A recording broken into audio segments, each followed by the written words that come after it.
Hello nerds and nerdettes, welcome back to the channel and long time no see. As you all know, I am in the process of packing and moving all of my belongings across the country, which is a super fun process, I must say. Not really, but it probably looks like I haven't packed at all, and that's mainly because I did start with my DC and indie section, leaving my Marvel and manga section alone at this point.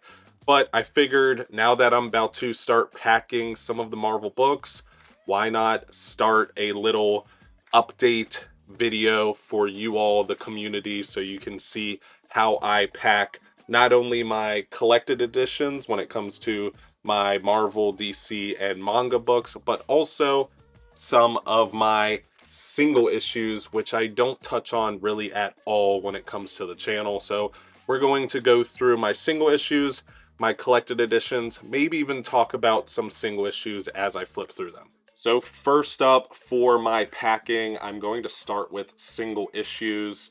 I feel like I don't touch on that at all in any of my videos since I primarily focus on collected editions. But since I am a collector of all formats of comic books, I just mainly focus on collected editions. Why not do some coverage on my single issues collection? So here we are with JLA by Grant Morrison, issue 1. This is one of my favorite, if not my favorite, runs on Justice League or JLA. They're the same thing at the end of the day. But we are going to go over how I'm going to store these and move these to my next house.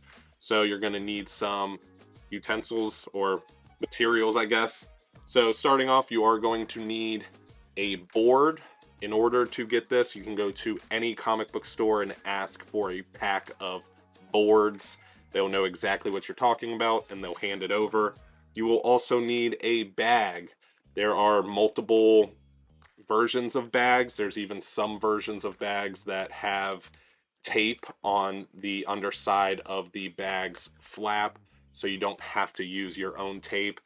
I find it very therapeutic to tape it myself, so I also include tape. That is how I bag and board my single issues, but we can go into the nitty-gritty of how I actually bag and board the issue itself now that we went over the materials. Pardon the temporary desk. My desk has been packed, so this is what we're working with here. So going directly into how to bag and board a single issue, this is obviously for beginners, so for those of you that have been collecting single issues for a long time, just ignore me, maybe skip past this part of the video. But to start off, I do like to get the single issue on the board itself, and that's primarily for bracing. You are going to be doing some pushing, maybe some pulling when it comes to bagging the issue, and with the board behind it, you can actually push on the board itself, damaging the board and not the single issue. So you are going to want to take it once it is on the board, and you are going to want to take your bag, usually flip it right side up. The back side of the bag is going to be where the opening is. Front side will be where the lip itself is.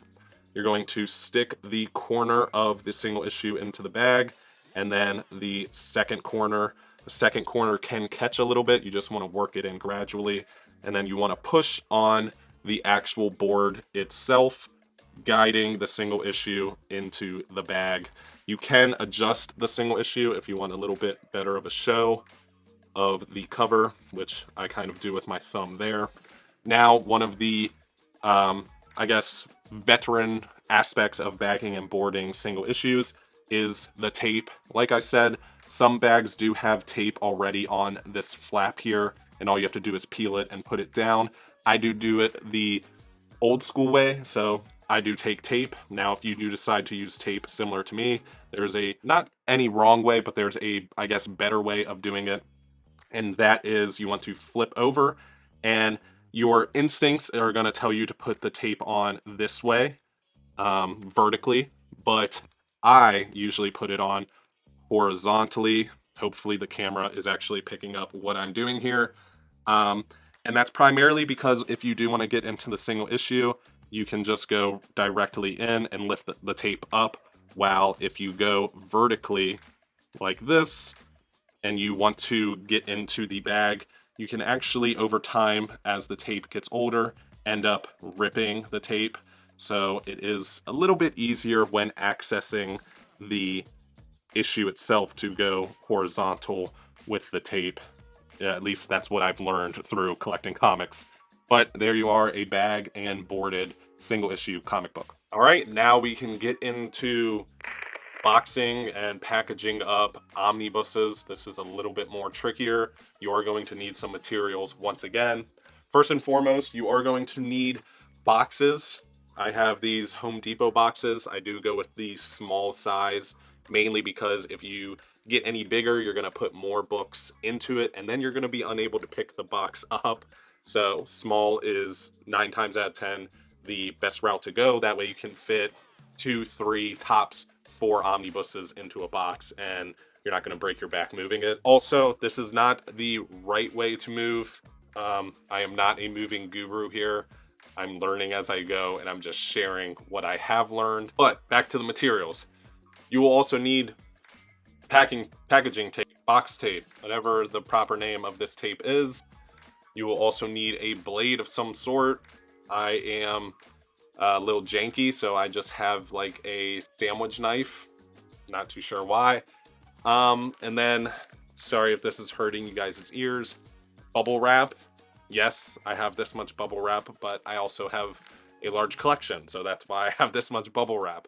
Will you need this much bubble wrap? Probably not, but that's how much I got. And then, secondly, you will need, obviously, omnibuses. We are starting with the New Mutants, and we're going to start off by, I guess, wrapping them. All right, so first and foremost, I'm sorry for the sounds you may hear here when it comes to the bubble wrap. It's not going to be a ASMR video by any means, but this is a video that I wish existed before I got into moving, which is why I'm making it. The only closest thing that there is Near Mint Condition. He made one when he was moving, but this is going to be my experience moving, so let's go ahead and jump into it. So when it does come to the books, you are going to want to stack them together. That way they are very secure. You are going to want to put one book up and one book face down. And that's primarily to protect the covers.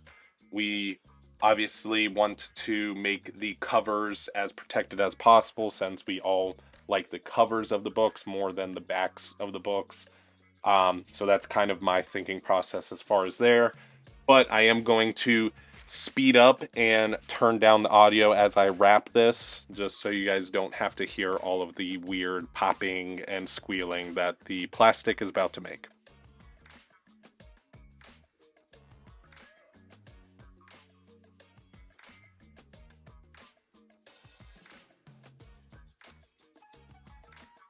All right, so here we are, wrapped books.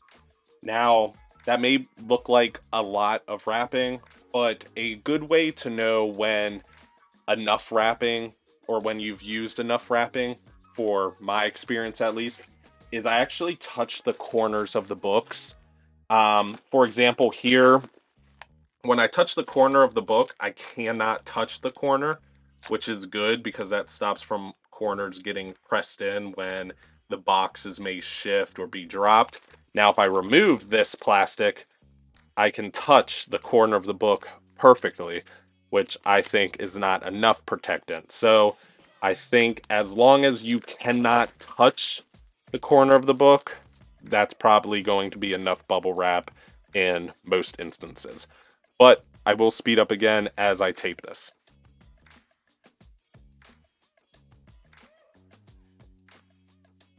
Now, when it comes to the back ends, or the top and bottom of the book, the best way to handle that, I've learned, because you are going to have a lot of extra bubble wrap, is almost to fold it like a present.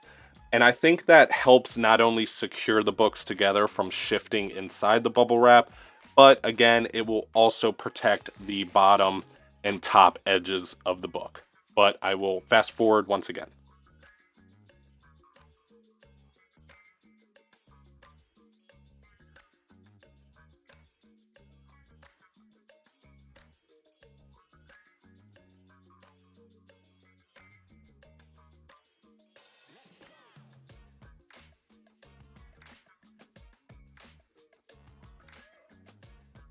And there we go. That is a packaged book, at least to the best of my ability.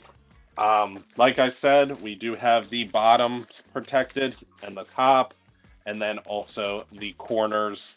Those are going to be your parts of the book that can be damaged from boxes shifting, spilling over, whatever it may be. But let's get these two books into the box and see how much space we got. All right, so now here we are with our small boxes. I did already put this together. Maybe I should have showed you guys that. This is not a professional packing video by any means. One thing when it comes to building these boxes, I do recommend is putting tape across these sections here, the, I don't know, ends of the box. And that's primarily for support. If you put a piece of tape across the middle, you're not going to have enough support. Your books may fall through the bottom. So I do recommend the 2 extra pieces of tape. But we can go ahead and put our books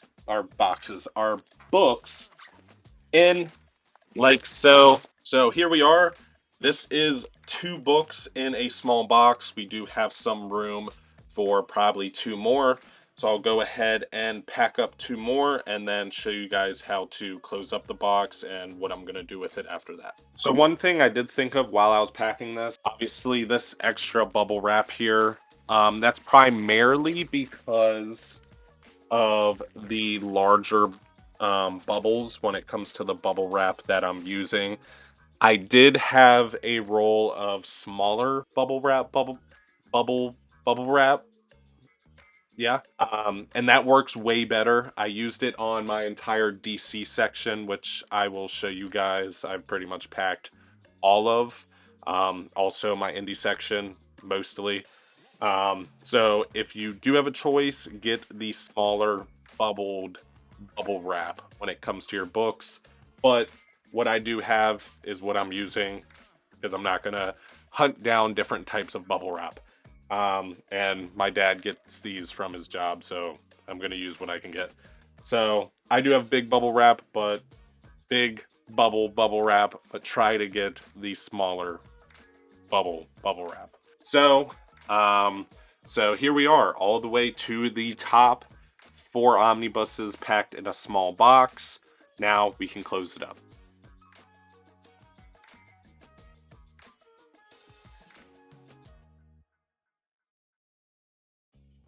So some of you may be wondering why I didn't add an extra layer of bubble wrap underneath the tape. Now that would be very smart to do if you plan on getting some help unpacking your boxes, but in my case I am going to be the only one touching and unpacking these boxes.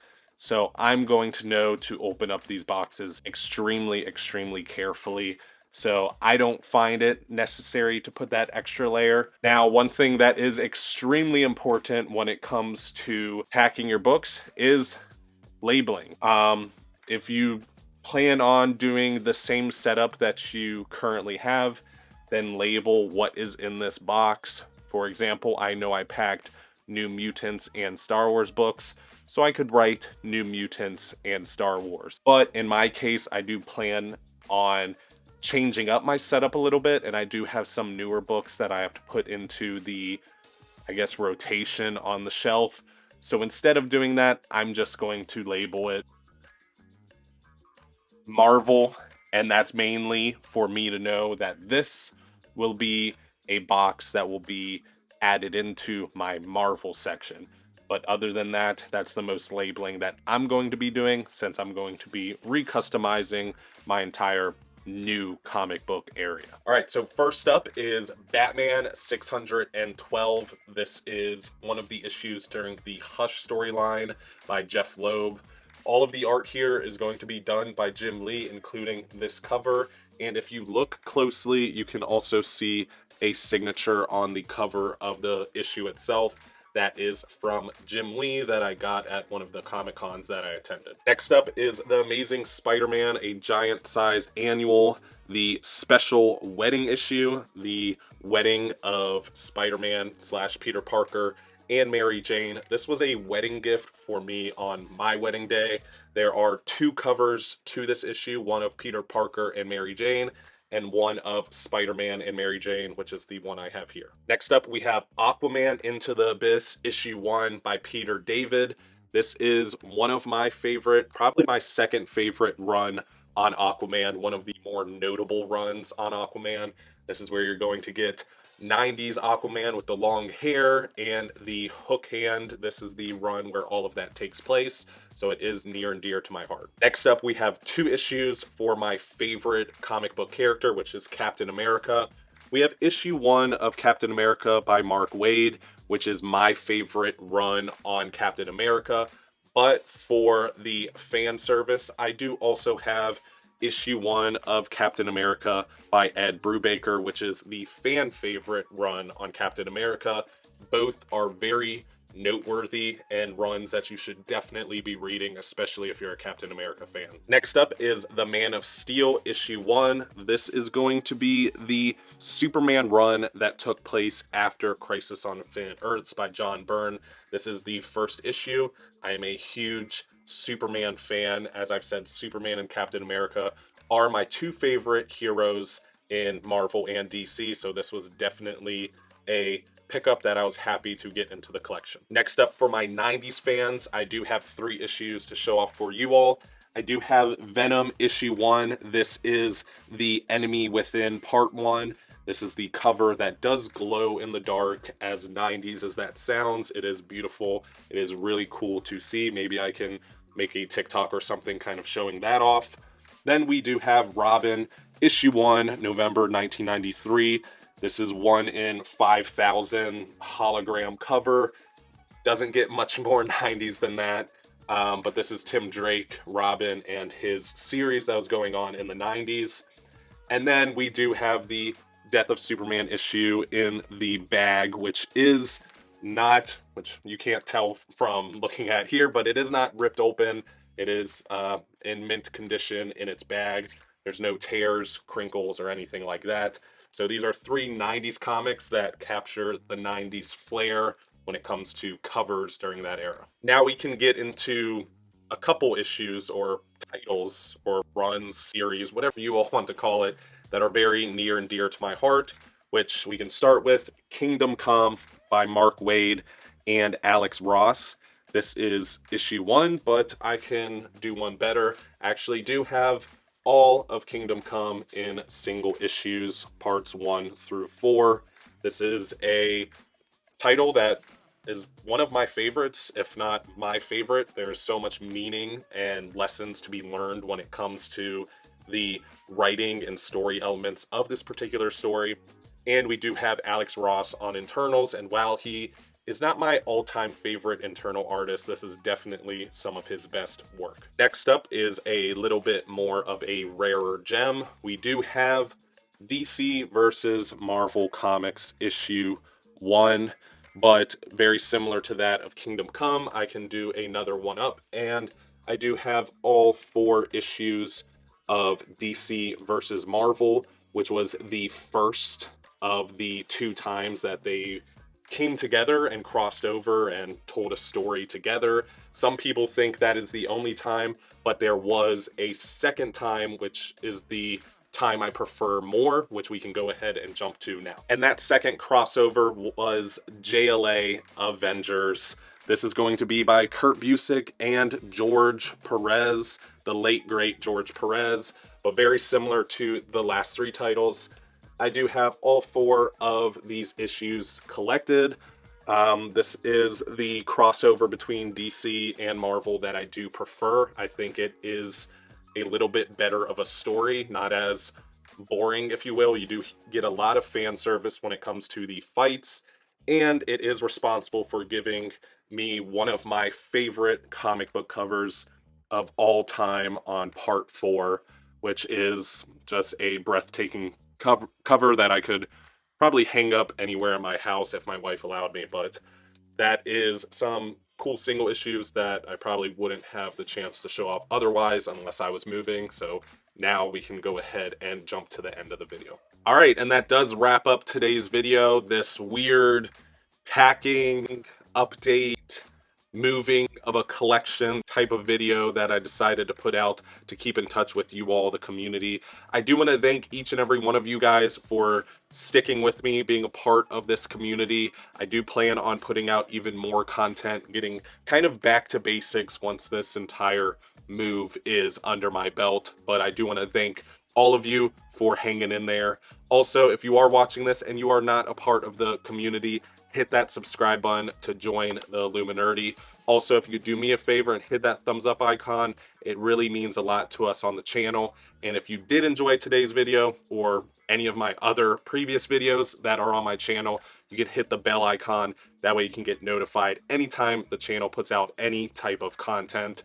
But other than that, thank you so much for watching. Once again, I apologize for some of the technical difficulties in the beginning of the video, and of course, stay nerdy.